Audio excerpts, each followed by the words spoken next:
Okay. Can you hear me, all of you?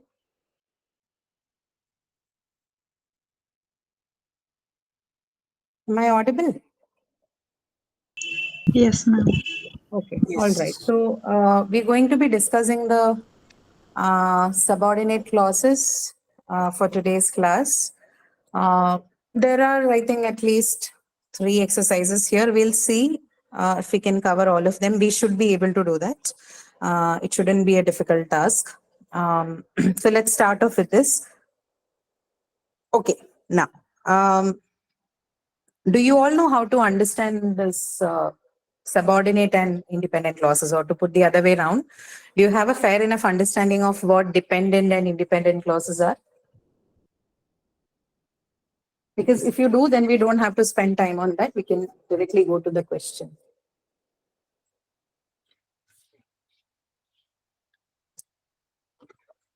Okay.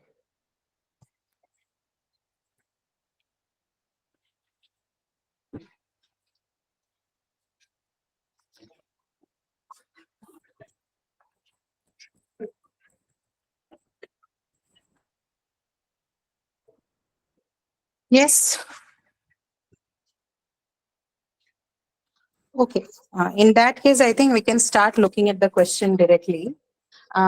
So the first question here, we are only going to, you don't have to underline, of course, you can't do it here. Just identify the subordinate clauses, okay, in the sentences. So we'll take up each of these sentences and see which part of this sentence is the subordinate clause. Okay, so this is, I think, one of the first thing that you need to know uh, in order to understand what kind of subordinate clause. So the stepping thing would be to understand what a subordinate clause is and to identify it in the sentence, and then look for what function it performs, right? So let's do that. The first question: everybody knows that he is an able instructor. Which part of the sentence would be a subordinate clause?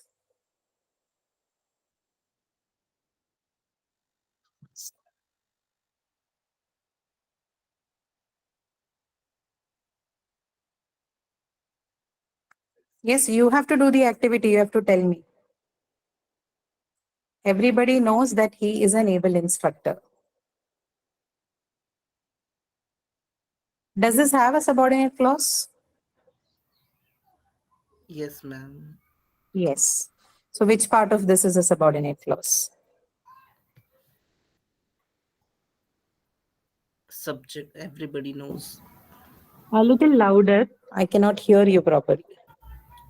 Everybody knows part, ma'am. I This guess is your subordinate clause. Okay. And then why do you say this is a subordinate clause? because it depends on that he is an able instructor. He is an It able describes instructor. that. It modifies that. You mean everybody knows is dependent on he is an able instructor to complete its sense? Huh? Okay. So see, look at this. That is not how it works, right? So how does a subordinate clause look like? Like, you tell me what would be the structure of a subordinate clause, and then we can maybe get at this, which is why in the beginning I asked you, do you understand what a subordinate clause is? But then nobody chose to respond. Okay. So if you do not tell me that you do not know, then I just assume that you know it. Okay. So what is this? What is the structure of a subordinate clause? How does a subordinate clause look? Or what is it in first place?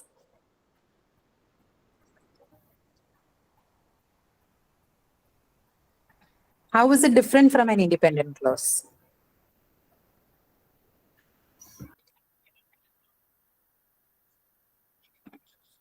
No, no idea. No, See, ma'am. in Can you? independent clauses, sorry, No idea, ma'am. Actually, it was so are you not confusing. watching the lectures? Did you not go through the PPTs No, and ma'am. lectures? I actually gone through lectures. Huh. Sir have explained much, but still means some Yeah. subordinate clause. Subordinate, yes. See, in independent clauses, the major difference between these two would be you know something, but you're not able to uh, grasp it properly. That's the thing. You told me that, see, one thing is dependent on the other, right? You're right. But what is the dependent part? Dependent part is the subordinate clause. That also you know. The problem here is you are forgetting one important information which makes a clause a subordinate clause, right? The understanding is right that it is dependent on the rest of the part to get its full meaning. But structurally, to identify a subordinate clause, you should know that in a subordinate clause, there will always be something that marks it off from the rest of the sentence. And that is called the subordinating conjunction. You see this word here, the one that That. is highlighted? That. Yes. What is this? This is a subordinating conjunction. This is the one that is joining the subordinate clause with the rest of the sentence, right?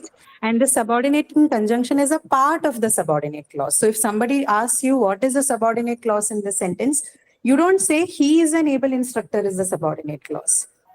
You will have to say that he is an able instructor is your subordinate clause, because this part is adjoined to the main sentence with the help of this subordinating conjunction, right? So it's a part of the subordinate clause. It cannot be removed. Hence, the whole of that he is an able instructor becomes your subordinate clause, right?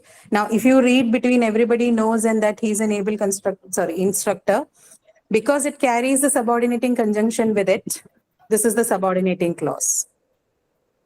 Okay. So the first thing then is to look at the sentence and see where is your subordinating conjunction. Beginning from there, the rest of the part is going to be your subordinate clause in a sentence. Okay. So that is just one kind of subordinating conjunction. There are other conjunctions. Can you talk about them a little bit or just mention a few? Yes, ma'am. That Like is one. which, Sorry? Which, who, where, who, when, where. right? All of these are what they're called relative pronouns, and they mostly appear in subordinate clauses which are adjectival in function, or also known as adjectival clauses. Okay. Okay. So these are a few other subordinating conjunctions. Any other subordinating conjunctions? Ma'am, can Because, any right? conjunction work like that? Conjunction what? Means any conjunction can work like a No. coordinate. So, Okay. okay. So you should know conjunctions are again of two types, right? There are ones that coordinate and then there are ones which subordinate. So conjunctions like and so and or and either, these are all coordinating conjunctions. They cannot come in the subordinate clause.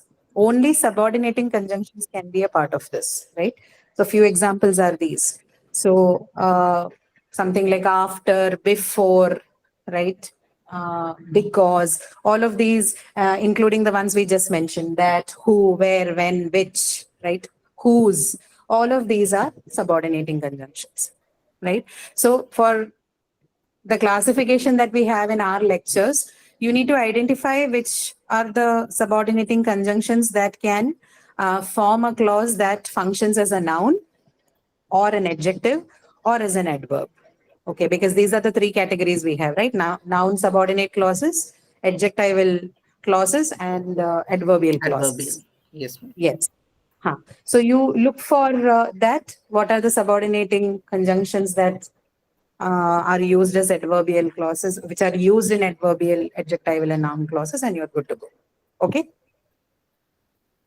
All right. So in this first sentence, then, that he is an able instructor is your subordinate clause, right?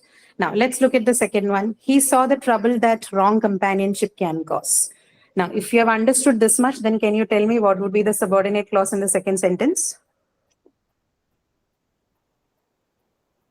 He saw the trouble That that wrong wrong companion. companion. Yes, correct.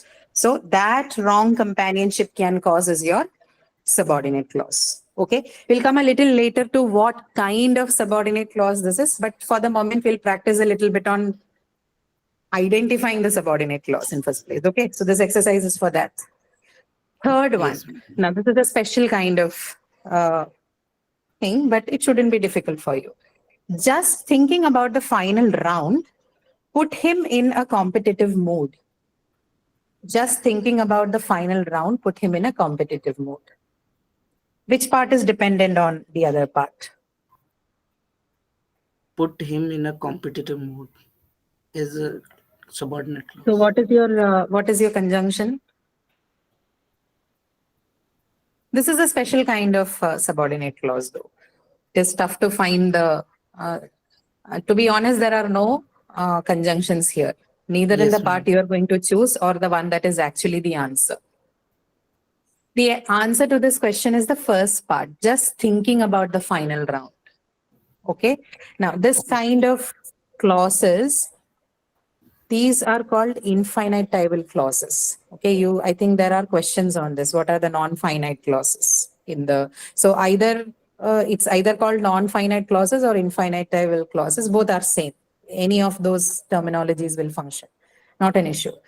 Just thinking about the final round is your subordinate clause, and this is an infinite clause, okay, or non-finite clause.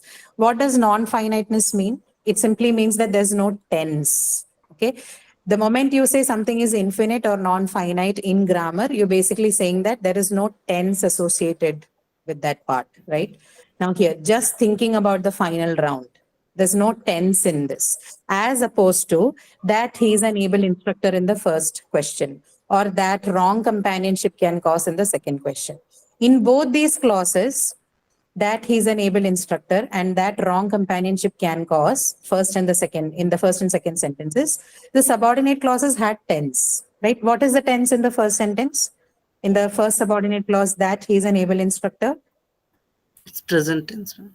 present tense, right? Second one, that wrong companionship can cause,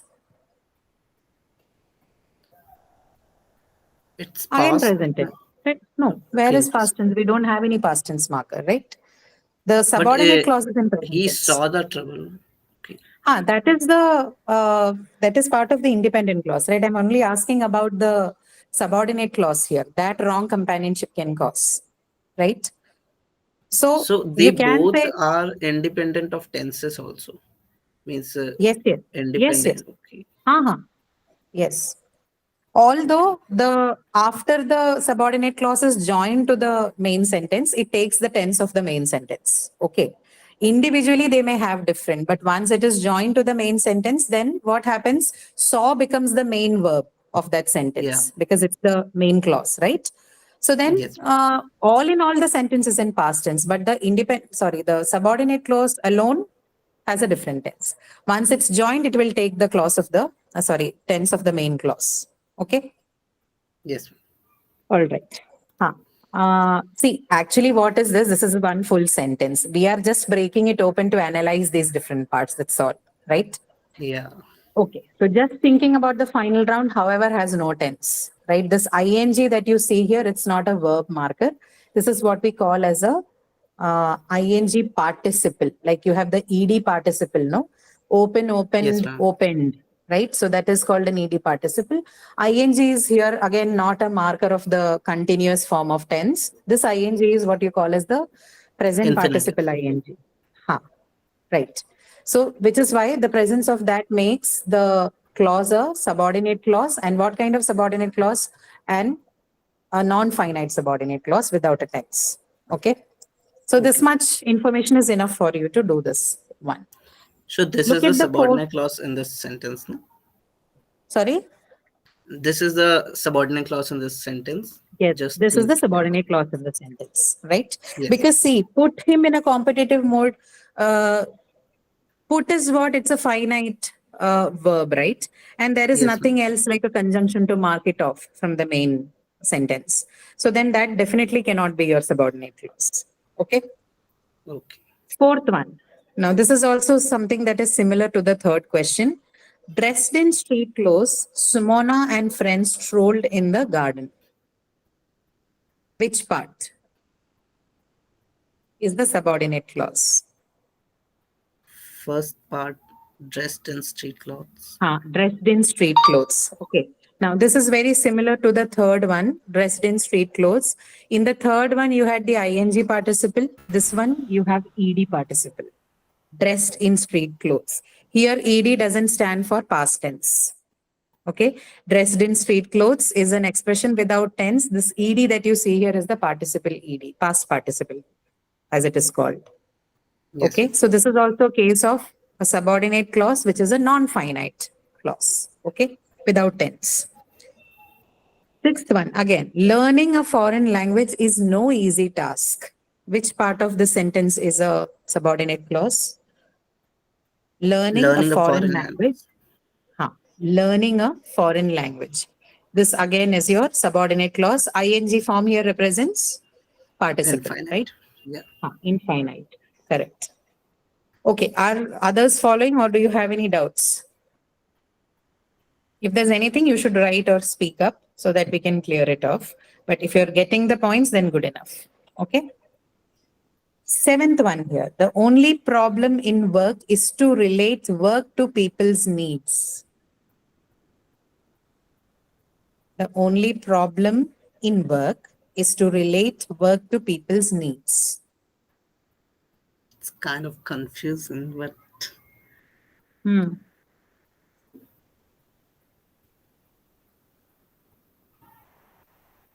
So another way that you can do the synthesis is the moment you have a sentence, you can look for what is the subject, what is the verb, and by verb I mean the main verb and the object of the sentence, right? So if you're able to mark it off properly, then it becomes a little easier for you to see which part has the subordinate clause. Okay.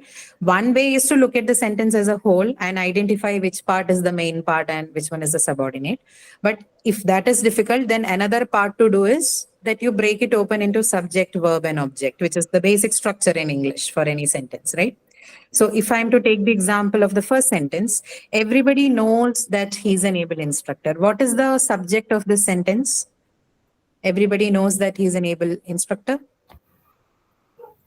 everybody knows that The subject alone. What is the subject he, of the sentence? Sentence, the whole sentence, everybody knows that he's not of the subordinate clause. The whole sentence, what is the subject? Everybody knows that he's an able instructor. till he, we can see. No. You forget about till he and after he and all that. For the whole sentence, everybody knows that he's an able instructor. What is your subject? He is the subject. No. Then I think The performer everybody. or the... everybody, right? It's very clear. Everybody is your subject, right? Yeah. This Because part, after this, no verb. this one is your subject for the sentence. What is the verb of that whole sentence? Knows. Knows, right? Yeah. What are you left with? That he's an able instructor. Everybody Yes. knows what? Everybody knows that he's an able instructor. So this whole part that you see here, which is your subordinate clause, this becomes your object. So you have subject as everybody, then you have knows as your verb, and then the object of the verb know is that he's an able instructor. The whole of that clause becomes the object, right? So this kind of analysis also helps. Now you look at everybody, you know that, there's no clausal element here because it is a subject by itself. It doesn't have a verb for that to know, right? But you look at the object part, you see that there is both a subject and a verb in this one, which is he and is. So certainly this one is a clause. This is a subordinate clause. The rest of it has got nothing to do here. Okay. Now, if this is understood, let's look at question number 7 with that. Can you identify the subject in this statement? The only problem in work is to relate work to people's needs. What is the verb of this sentence? Relate. The only, sorry? Relate. Look at it carefully, the main verb. The moment you say the verb of the sentence, is, right? This one is your main verb, right? Yes. Where is your subject? The only problem in work. Right. The only problem in work, that is your subject, right? What is your object? The only problem in work is what? To relate work To relate work to people's needs, right? So this whole part is what? This is your object. Yeah. Right? Now you analyze this one. Look at this one and look at the subject, the only problem in work. Which one is your subordinate clause? Second That's the only problem. Yes, second one. Why? Because the only problem in work. Is there a verb there? Does it have a separate verb? No, ma'am. No, right? It doesn't have a verb. So if it doesn't have a verb, then it is out of question. You cannot even call it a clause, right? Clauses definitely need to have a verb of their own, right? So the first one, the first part, the only problem in work part cannot be your subordinate clause. Now, to But relate in work to second people's one, needs. Ah, means in object also there is no verb, means specific verb. Can we no, see? there is a verb. There is a verb. How about to relate? Is to relate not a verb? Yeah, To it relate is. is a verb, but it is an infinitive verb. It does not have tense, right? It's not Yeah, like your is or that's put or anything. It is to relate. It's a non-finite verb, but it's still a verb. okay. So Okay. every time when Huh. we say a subordinate clause, it must have an verb of itself. Yes. Not subordinate clause, any clause, whether you're looking at a dependent or an independent, that is subordinate or independent clause, all clauses need to have a verb. If it comes without a verb, then it's not a clause. Okay. Okay, ma'am. Ma'am, Right. then Good. in Huh. seventh question, what Huh. is a okay? It's what is the independent clause if we say The whole of the sentence is your independent clause. the whole sentence? Regard. Yeah, the whole sentence is your independent clause, right? So these are examples of complex sentences where you have clause within clause. If it was a compound sentence, then you would have had two different clauses that are joined together. These are examples of complex sentences where there's no, sorry, not complex sentences. These are examples of embedded clauses where within the same sentence you have another clause added, right? So that clause can be either in the subject part, like in sentences 3, 4, or sometimes it Yes. can be in the object part, like in the sentence 7. Okay. Okay, ma'am. Yeah. Now, eighth one. If you can do the same kind of analysis, please look at the eighth question. I believe that a hot, humid summer has benefited the hotel business. You can do it in both ways. The first way, like we marked off the subordinating conjunction, or the second way, where we did Yes, it ma'am. based on the sentence formation analysis. I believe that a hot, humid summer has benefited the hotel business. After Which that, one is the ma'am, subordinate? that After? a hot, humid, Not after that, uh, including that, right? That including I that. told you is Yes. a subordinating conjunction, has to be a part of the subordinate clause. So, yes, that a hot, humid summer has benefited the hotel business. The whole of that is your Subordinate clause. subordinate clause, right? So, same thing. Either you use that as the conjunction and then decide which one is the subordinate clause. Even otherwise, if you look at the sentence as subject, verb, object, I is the subject, believe is your verb, and that a hot, humid summer has benefited is your object, right? Now that object part has its verb on its own, so that becomes a clause and a subordinate clause. Okay. Yes, Ninth ma'am. one, I listened to what his friend had to say. I listened to what his friend had to say.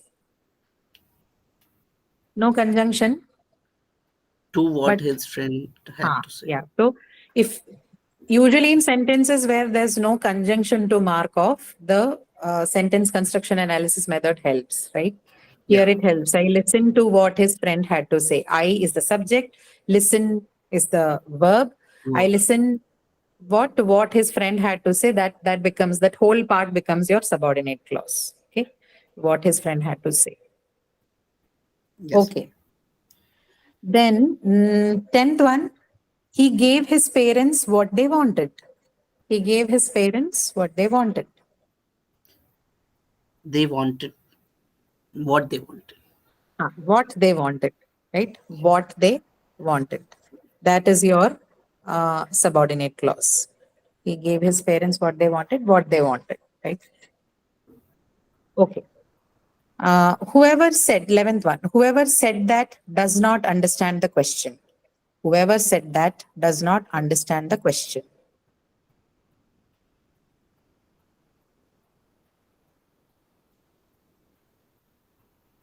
Whoever said Hmm.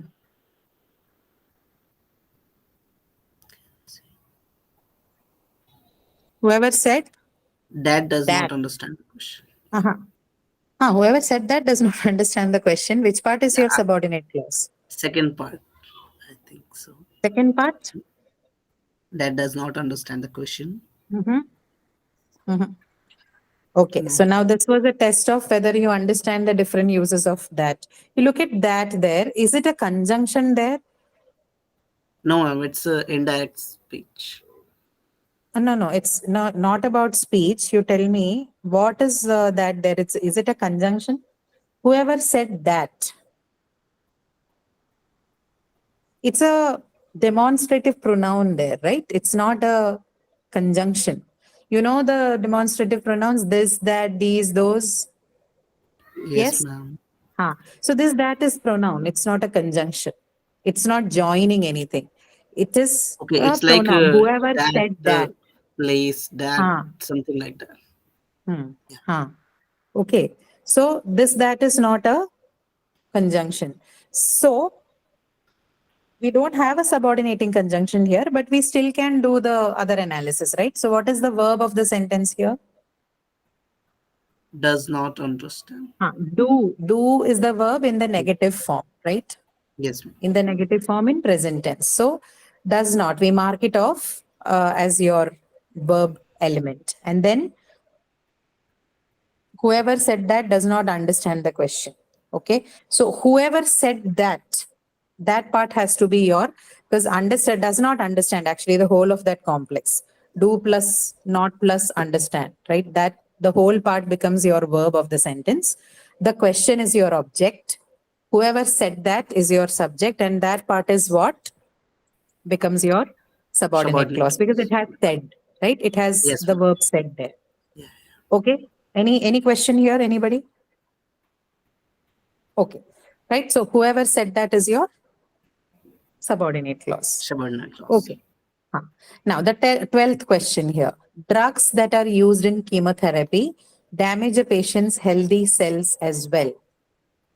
Drugs that are used in chemotherapy damage a patient's healthy cells as well.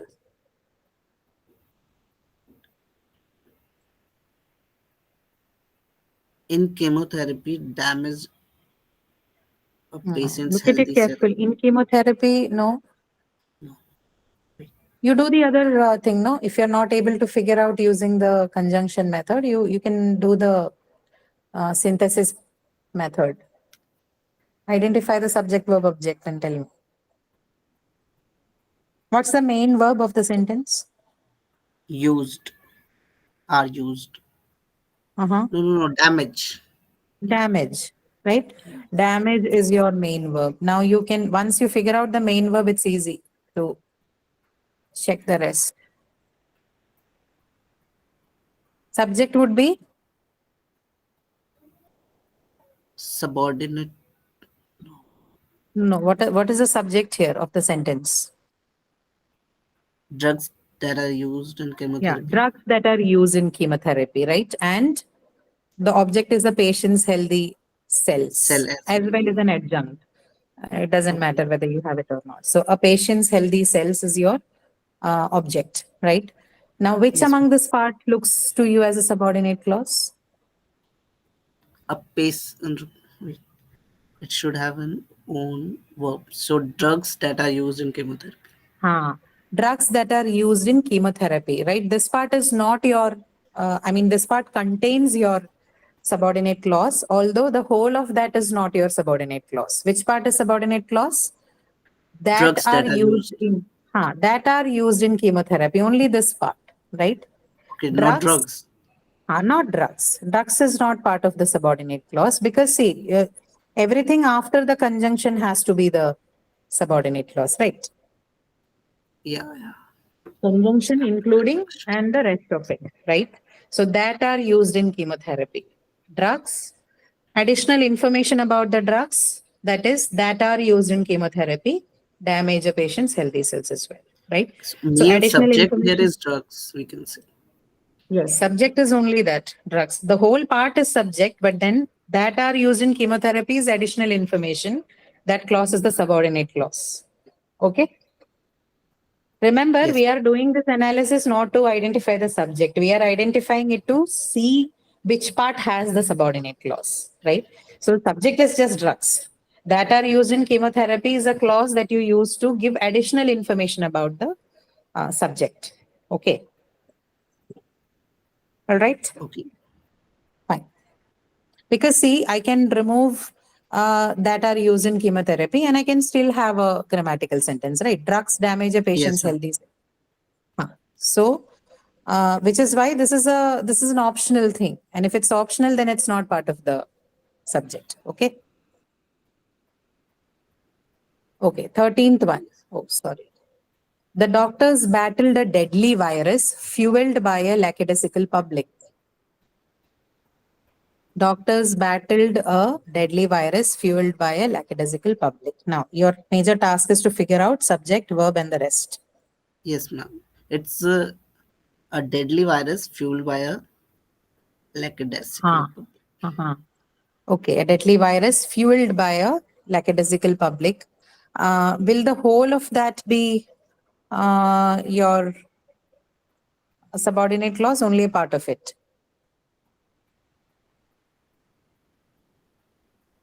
A part of it. Fueled by a lackadaisical public, right? Additional information, right? Yeah. So only that part can be treated. Rest of it, everything needn't be a part of it. These things happen only when you have a subordinating conjunction, right? So if Ma'am? you have a subordinating conjunction, everything that follows it will have to be taken. Okay. Ma'am, Yes. fueled by a lackadaisical public can be adjunct also, na? Fueled by a lackadaisical public can be an adjunct, yes. Yeah. Because it can be removed. Because a deadly virus is complementary. Yes. Yes. Because you can remove it, yes. I mean, you can remove it and you can still have a grammatical statement. That's why it's Ma'am, an Yes. ma'am, actually, I have problem in adverb clauses identification. So, ma'am, please also give examples about that. There are a few coming up. You can stay back and listen to it, okay? Yes, ma'am. Thank you, ma'am. Right. So scientists found, next one, scientists found no evidence to suggest that neutrinos have mass. Scientists found no evidence to suggest that neutrinos have mass. That neutrinos have mass is Have subordinate. mass. Yes, ma'am.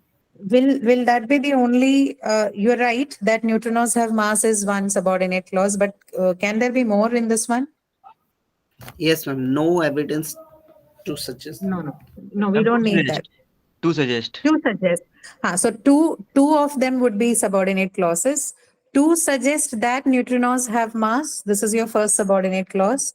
That neutrinos have mass is your second subordinate clause. Okay? Ma'am, yes, The ma'am, it is first one finite is- clause. Sorry? It's a finite clause, no? Finite clause. No, this is not a finite clause. To suggest, the moment you have the to infinitive, it is a non-finite clause, right? The name itself Okay. is infinitive, so non-finite.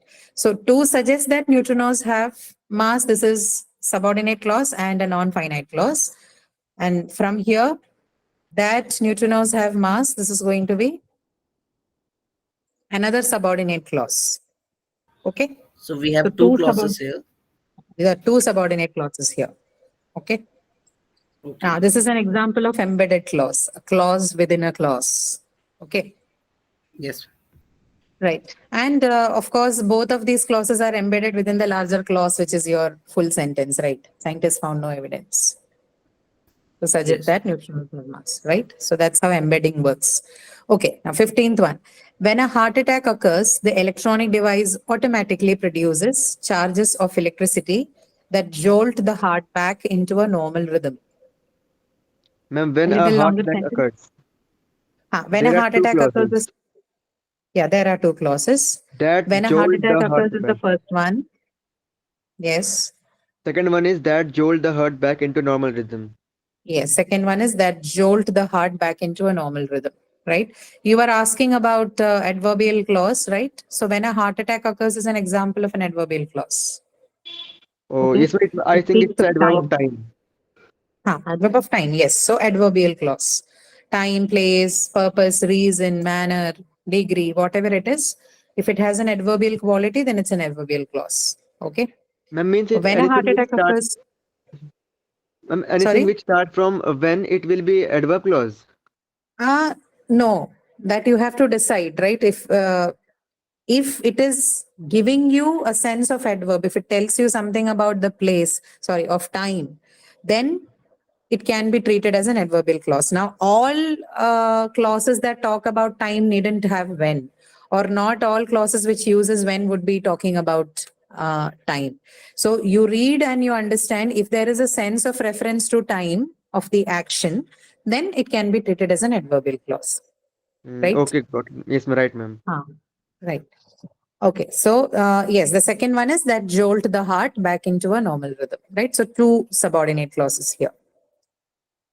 Okay. Now, the last one here is reflecting on the past 3 years. She wondered whether she could have made better decisions. Reflecting on the past 3 years. Reflecting on the past 3 years is one of the subordinate clauses. Anything Whether else in she that could have sentence? made better decisions. From whether to decisions. From whether to decisions, whether she could have made better decisions. Now, reflecting on the past 3 years, again, is an adverbial clause because it tells you how, right?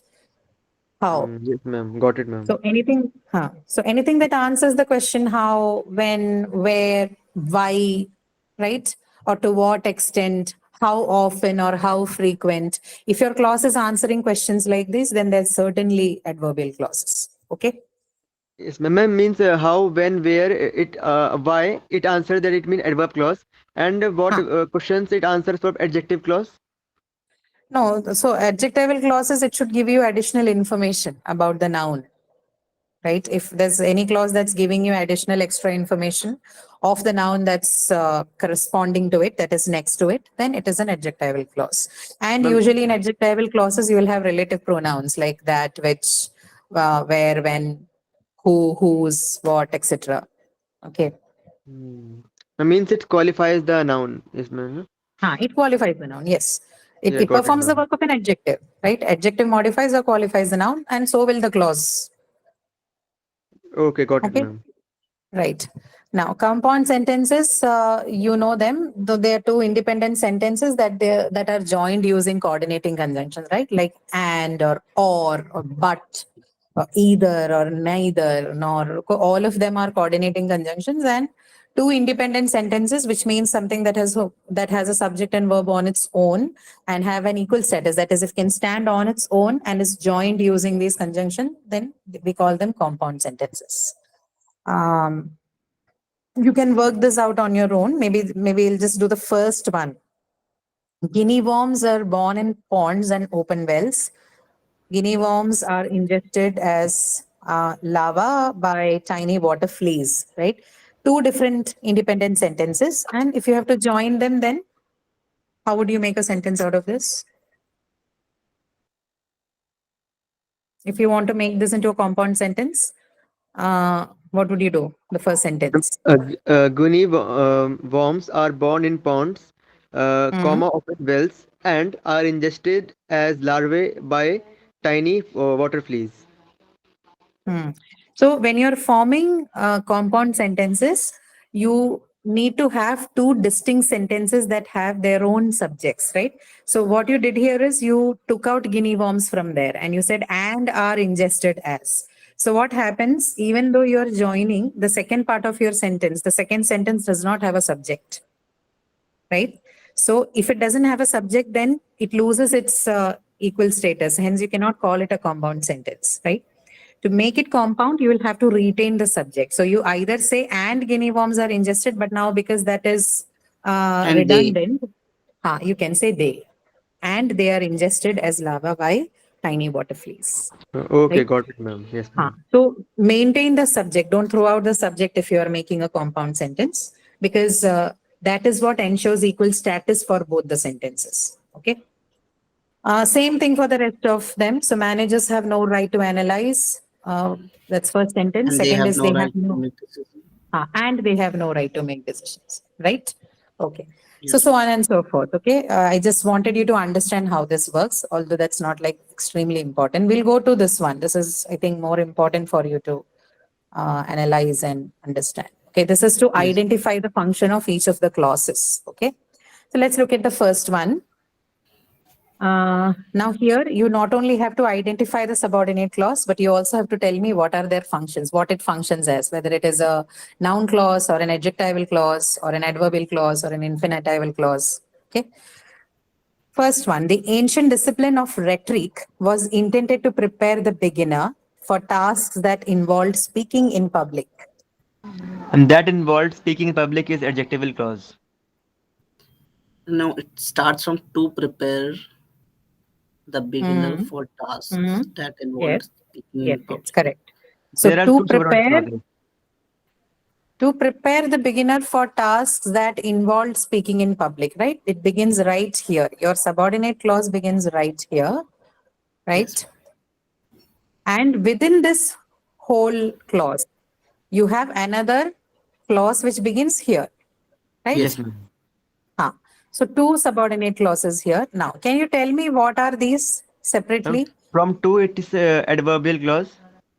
No, it's Sorry, infinite. infinite clause. Infinite will. Ha, ha, ha, ha. Yeah. So it is infinitival clause or non-finite clause, as you can call them.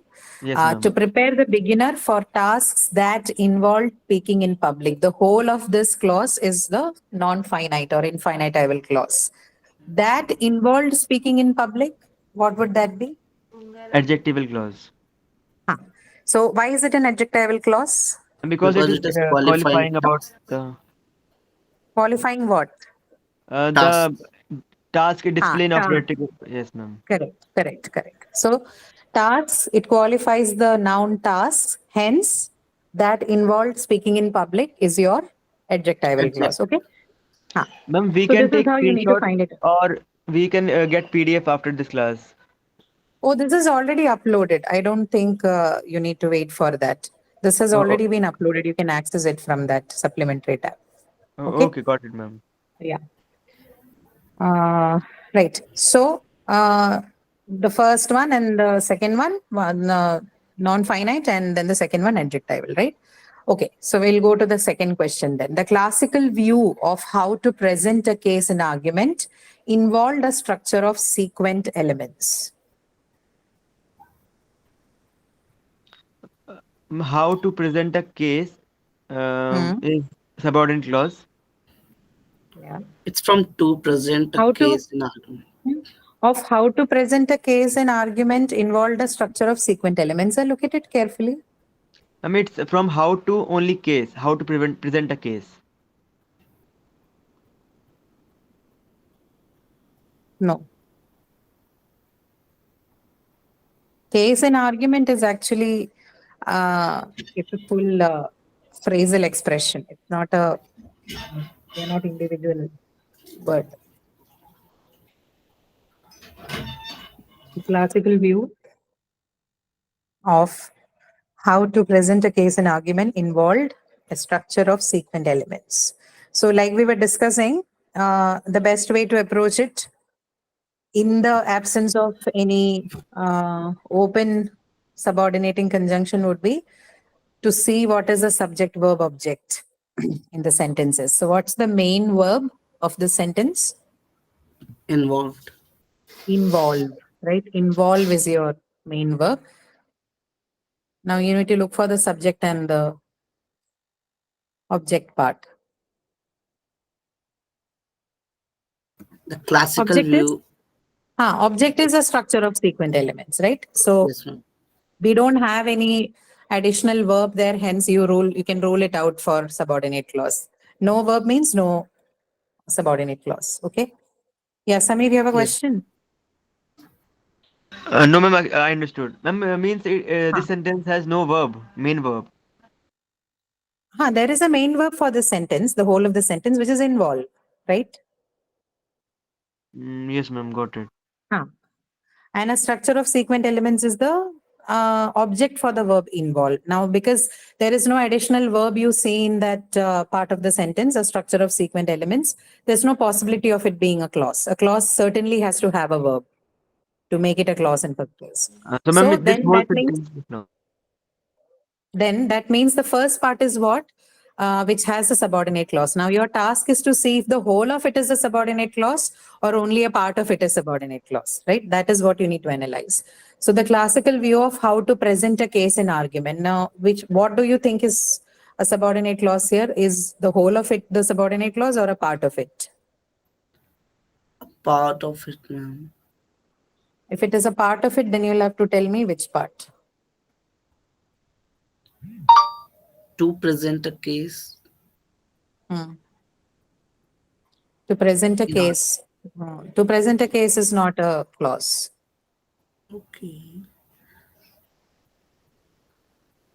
Then which is remaining? The classical view of the classical view is subject, ma'am.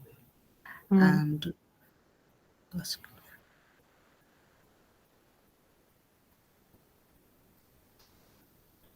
I don't know. Look at it carefully, you'll get it.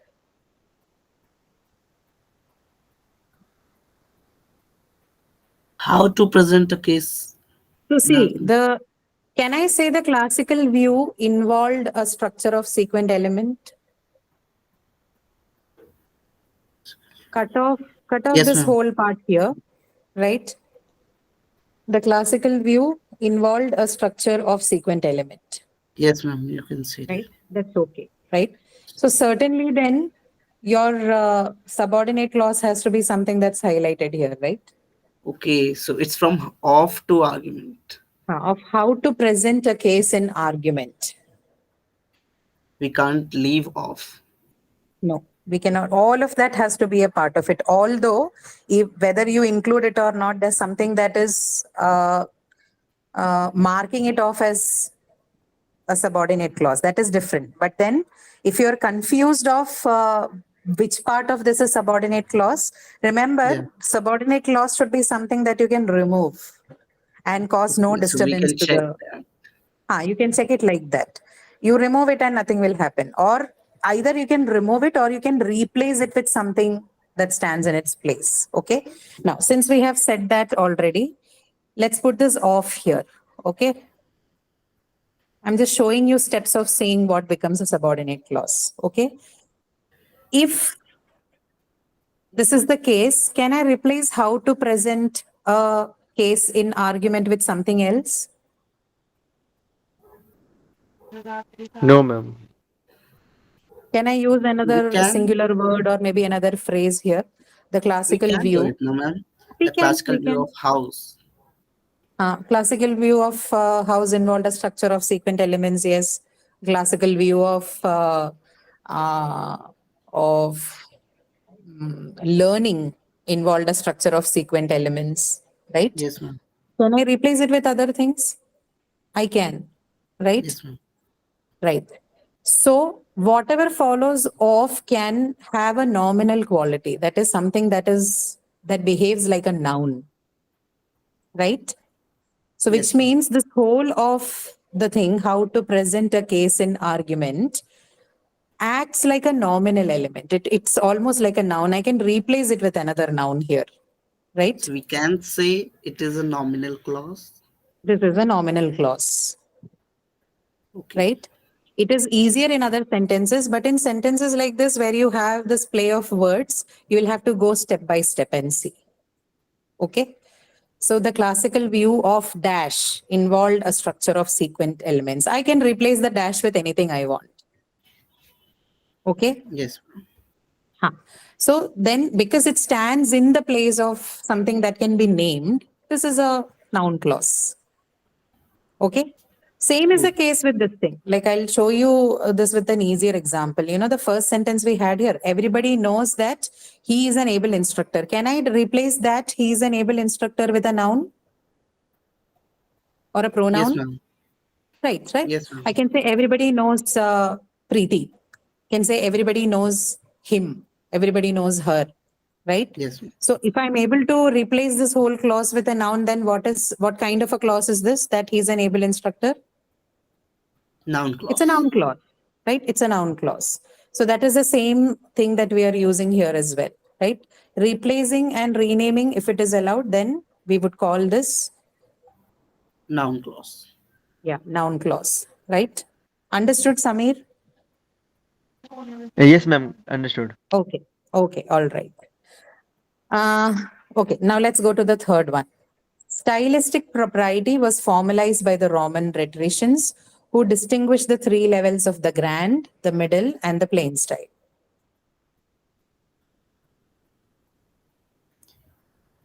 Who distinguished the three levels Huh, of the grand? correct. Who distinguished the three levels of the grand, the middle, and the plain style, right? Now, what is this? It's adjectival clause. It is adjectival clause, right? Straight away, it's describing the Roman rhetoricians. So, a plain, straight case of who, adjectival clause. Who distinguished the three levels of the grand, the middle, and the plain style. Okay, good. Fourth one here. From these ideas on style originated the notion of decorum, continually discussed by English Renaissance writers. From these ideas on style originated the notion of decorum, continually discussed by English Renaissance writers. the notion of decorum continually? Look at it carefully. See, please don't forget this. If you're choosing the clause, then it certainly needs to have the verb, whether in the finite or the non-finite form. Yes, ma'am, it has verb. But we have to choose the part which Main verb here would be originated. No. yes, originated is your main verb. Yeah. So we can say the notion of decorum Okay. continually Let us discussed. look at it in a different way. Yeah, you can see this one is actually easier to identify. You can simply take a look at the sentence structure and say that it has an adverbial clause. Yeah, by comma we can say Continually discussed. discussed by English Renaissance writers. You straight away have an adverbial clause. Why? Because see, that part of the sentence is also an adjunct, right? From these Yes. ideas on style originated the notion of decorum. Can we stop here?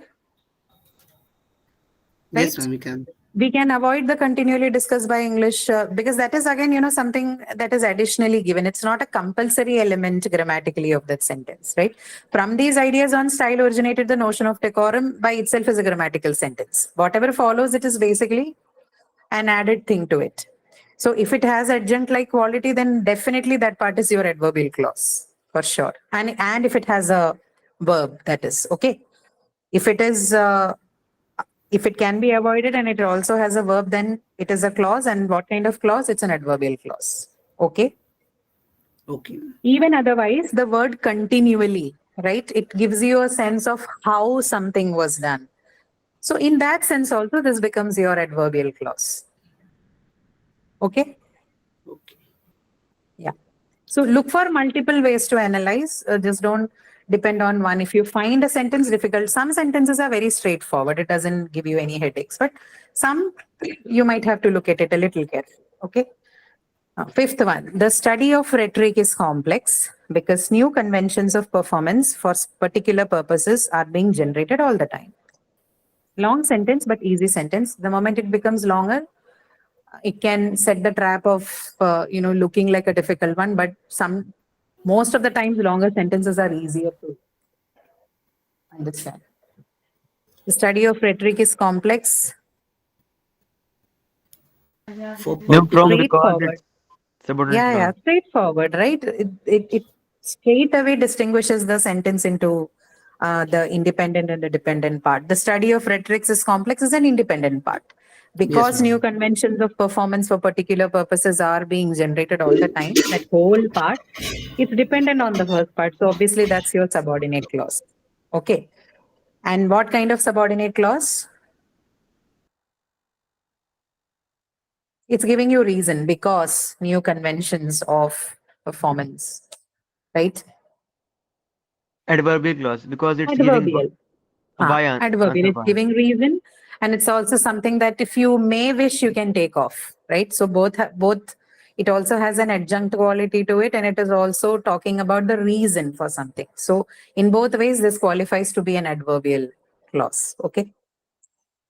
Now, sixth one. It is not surprising that we will just have a few more, I think about 10 or so. I want you to do this and go so that you have a flavor of how these things work. Sixth one, it is not surprising that myth should be a prominent element in the rhetoric of persuasion. It is not surprising that myth should be a prominent element in the rhetoric of persuasion. Myth should be a prominent element. That myth should be a prominent element.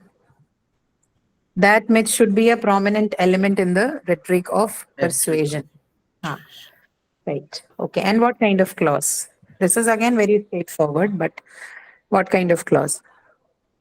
Adverbial clause.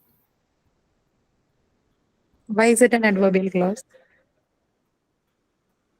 It is giving addition. It's how myths should be a prominent element, isn't it?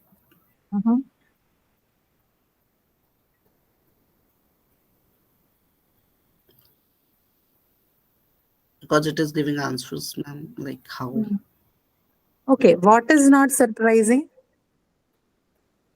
That myth should be a prominent element in the rhetoric. So this is a special kind of sentence. The answer is noun clause, right? Here, that myth should be a prominent element in the rhetoric of persuasion. It's an example of a noun clause. Now I'll tell you why. Look at the sentence carefully. It is not surprising that. Okay. Now, that myth should be a prominent element in the rhetoric of persuasion. Okay. Is this part and it one and the same? Yes, ma'am. Yes, right. There's some kind of co-indexation, right? Both it and that whole part, that myth should be prominent element. They both refer to each other, no? Yes, ma'am. Yeah. So if this kind of thing happens, again, this is a noun clause. It's a different kind of a noun clause. Yet, since they have co-referential quality, this is also noun. They stand in place of each other, right? This is the definition we discussed, right? If something can stand in place of the other, then it certainly has to be a noun clause. Yes, Samir? Ma'am, in this sentence, no conjunction is there, na? There is no, Sentence. no, there is conjunction. Subordinating conjunction, that is there. That myth should be. It is there. But that whole part, it refers to the subject it here. Okay. You don't have this in your syllabus yet. What you have are noun clauses, right? This is a different kind of a noun clause. There's a name for it. I'm not using it since it's not a part of it. But the reason why we call it as the noun clause is same for as we discussed for the other. It can stand in place of the other, right? It and the subordinate clause, that myth should be prominent element, so on and so forth. They're basically the same. They stand for each other, right? Stand in place of each other, can stand in place of each other, and has Yes, a ma'am. nominal quality to it. So this is a noun clause. Okay. I don't think you will get questions like this because this has just crept in from somewhere, but it's okay. You should know these as well. These are very common constructions in English, right? Especially in formal English, you see a lot of such constructions. It's good that it has come. Now, Ma'am, next one, sometimes, 7. ma'am, sometimes in sentence in which there is no Hmm. conjunction, it is difficult to analyze which is clause or not. Yeah, correct. So for that, you can use the analysis method, no? Sentence construction analysis. You break the sentence open into the main verb, the subject of the whole sentence, and the object of the verb, the main verb. So we In can that check if way- we remove the sentence, it can stand Ah. alone or not. Right. The first thing you should be doing is you look at the sentence, and if you see that there's no clear-cut subordinating conjunction, then you analyze the sentence for the subject, verb, and the object. That is, first go and figure out the main verb of the sentence, then see what is the subject of that whole sentence and what is the object of that whole sentence. Analyze the subject part and the object part separately to see which one has a subordinate clause with the other information that you have about it. That is, look for a verb, right? Finite or non-finite, and see if there is another subordinating conjunction or something, right? That's how you do it. Yes, I'm understood. Yes, ma'am. Okay. Right. Now, the 7th one, in myths and parables, what we are asked to take literally is accompanied by one or more possible levels of interpretation. I think the clause is already It's underlined underlined. here. You just need to tell me what kind Yes, of clause is it. It's adverbial clause. In myths and parables, what we are asked to take literally is accompanied by one or more. Okay, look at it carefully. It's adjectival clause because it's qualifying the myths Mm. and parables. No. So it's not myths and parables, right? It says in myths and parables. Yeah. It's a phrase and it's a prepositional phrase. So there's no noun like quality there. So look at this. Can I replace what we are asked to take literally with something else?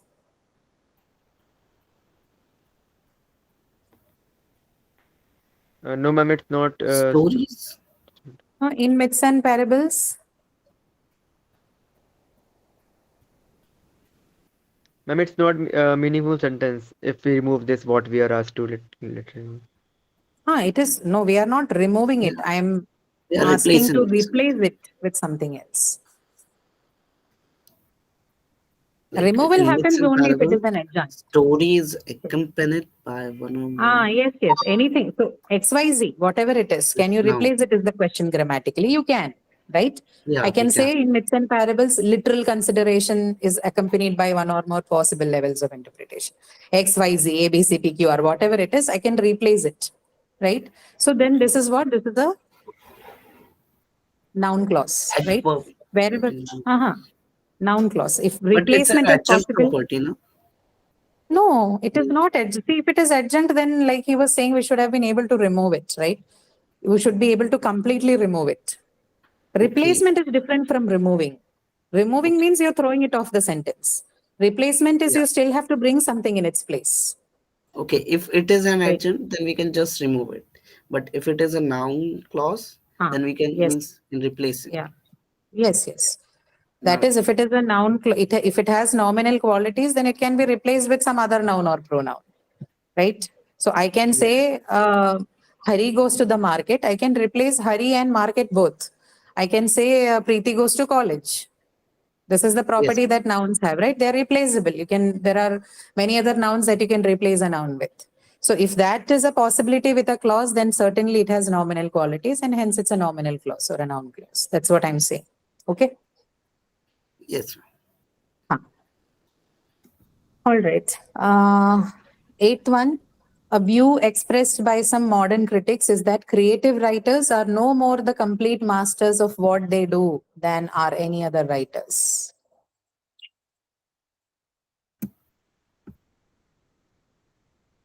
Easy, long sentence, but easy.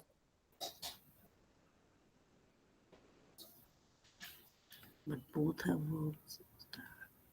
Main verb of the sentence? Is. Is, right? So is your main verb here. Oh, sorry. And then we can say coordinate conjunction is that. Then it is From easy. what- Once you know. Ma'am, from what to writers is subordinate clause? What to writers? How about the other thing? From that. From that, right? It begins here itself. Yeah. A view expressed by some modern critics is what? Right? That is what it is answering. So it begins here that creative writers are no more the complete masters of what they do than are any other writers. Now, this is one clause. There are more clauses here, subordinate clauses. Ma'am, from what do they do then are any other writers? Of what they, yes, of what Of. they do than are any other writers. This would be your second clause, right? Yes. Oops. Yeah. Now, what kind of clause is the first one? That creative writers are no more the complete masters of what they do than are any other Adverbial writers.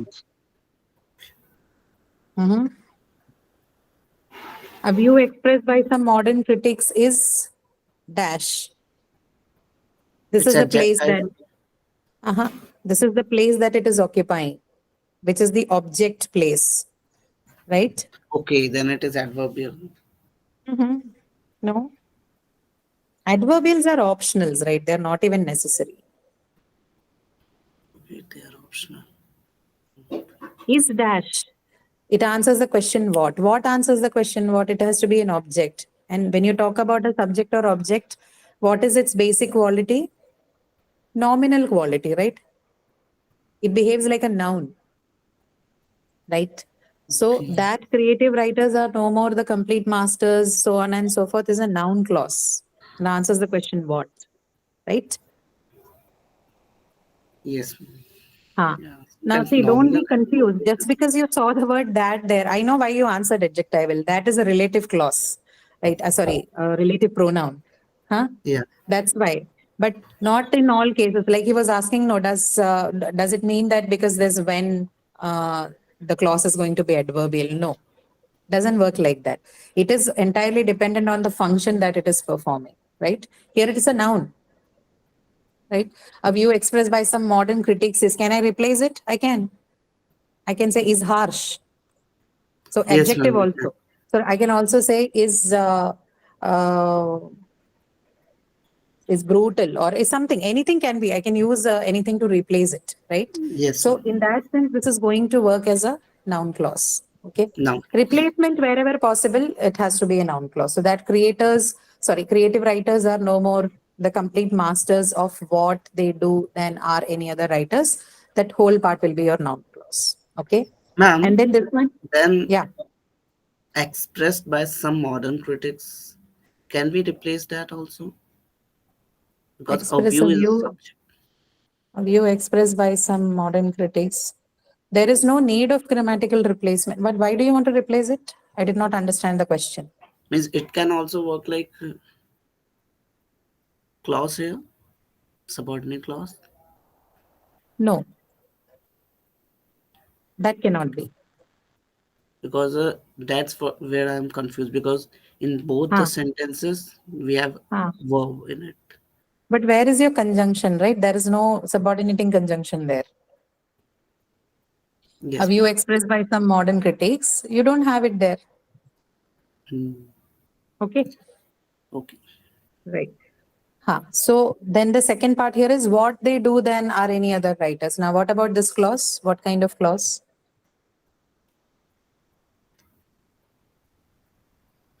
Again, you can ask the same question. Are no more the complete masters of what?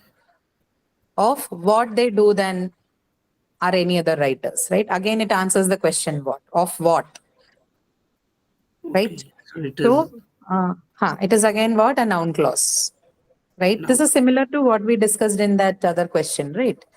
What was that? This one, the classical view of how to present a case in argument. This one is similar to When this. Okay. something The being only difference answered, is, huh? then it is noun clause. It is noun clause. Yes. Difference here is that instead of how you had what here. That's all. Yeah. Okay. But the function is same. Okay. Now, ninth one. Creative writers are frequently blind to their own intentions and to the nature of what they are doing.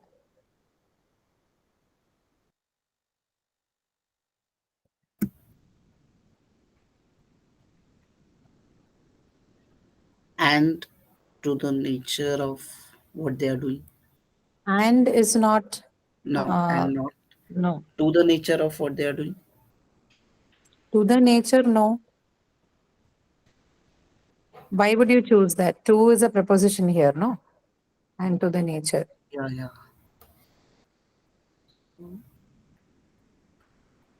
Of what they Same are thing. doing.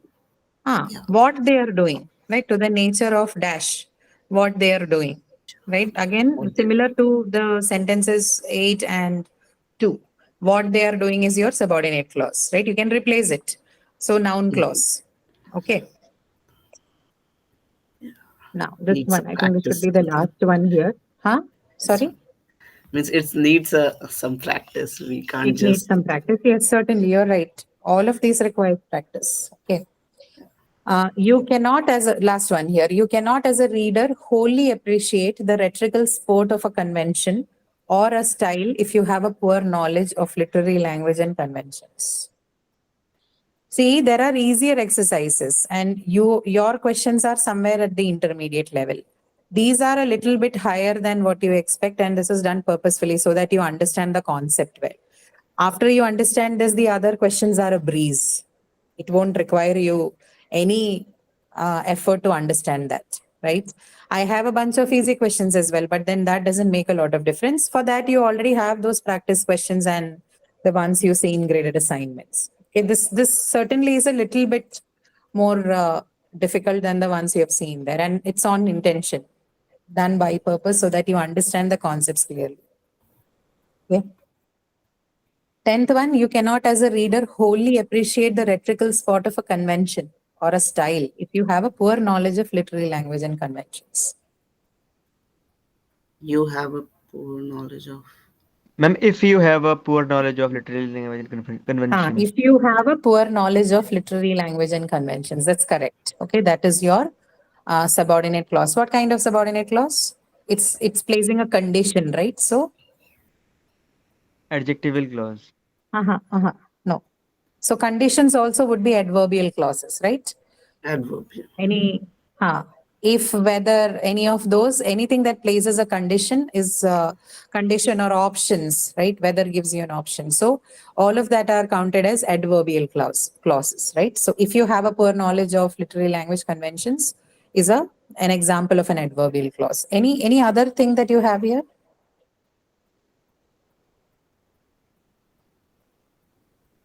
No. Wholly Okay, appreciate. only this one. No, only this. If you have a poor knowledge of, that's the only subordinate clause here. And that is an adverbial clause. Okay, so in addition to how, when, where, to what extent, how often, what time, reasons, These you are also have adjective. condition. No, these are all adverbial. But these are giving Anything that additional. tells you about anything that tells you about how, when, where, how often, to what extent, the reason and the conditions for the action to happen, they're all adverbial, right? That is the role of adverbs. No, that's what adverbs tell you. Remember adverbs of manner, time, place, reason, purpose, degree. So that's the same thing that the clause will do. Adjectival is when it is providing you additional information or gives you a description of the noun involved in the sentence. Okay. And nouns, when they perform the function of a nominal phrase, that is, or in other words, where it can be replaced with other nouns or pronouns, you know that the clause is acting like a noun clause. Okay. Okay. Okay, all right. So I think this definitely is not enough for practice. You can keep doing the practice. All of it, we cannot be doing it in the class. So we can give you a gist of it for the lectures in the practice assignments and these sessions. What you should do is you can go to any sites or any books, and I'm sure you can find plenty of examples there. So you keep solving them. Although the ones that you will find online would be a little easier than these. Okay, so you can practice with that as well. No issues with it. This one has been chosen so as to also check if you have understood these concepts of clauses and subordinate clauses clearly, right? So this should be enough for you to have a wholesome understanding of clauses. Now, based on this, you can start practicing on whatever files or PDFs you have with you. These files are already uploaded in the supplementary tab part. You can go and access it there in case you want to practice. Okay. Okay, ma'am. Okay. All right. Thank you so much. In case you don't have any questions, we can close for today. We're already 15 to 20 minutes up the class, but it would happen for a few of such classes because I want to properly discuss. I wanted to do this properly with you. I may not have a chance to do it again before the quiz. That's why. Yes, ma'am. Okay. Right. Yes. All right. Thank you so much. Any question? No, ma'am. Okay. All right. Thank you. So I'll see you again next week. So if you have more questions, of course, we have a live session tomorrow with the professor. You can also catch up with your doubts and questions there. Okay. Okay. Thank you, ma'am. All right. See you again. Bye. And we'll wrap up for today.